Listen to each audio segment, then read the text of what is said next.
menek lantas bunter. Yang di Banten dak sini jadi soroh bunter, nyuh tingkih pangi pis bolong bungkulan soroh bunter.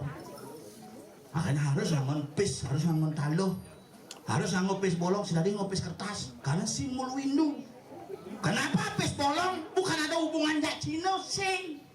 Kenapa ngangon pis bolong? Karena kebudayaan yang menggunakan uang kepeng pada masa itu adalah kebudayaan Cina. Maka yang identik dengan kita adalah yang bersifat logam. Cina memperkenalkan budaya, maka ada pis bolong. Yang di Belanda mungkin berkenal, ngangon pis golden zaman pidang. Yang di Banten tuh misi bunter-bunter, maka yang di Begong gong, ini paling bunter, paling sedur, ada ngejang kompeten pasti tegah, paling tegah gong. Jadi manusia nas, maka nas bedur doa buat tuh nas keleng adanya. Dur harus pikiran kita harus jernih menuju kepada sang pencipta untuk mewujudkan jagat petiga yang adiluhung seni budaya eksis selamanya.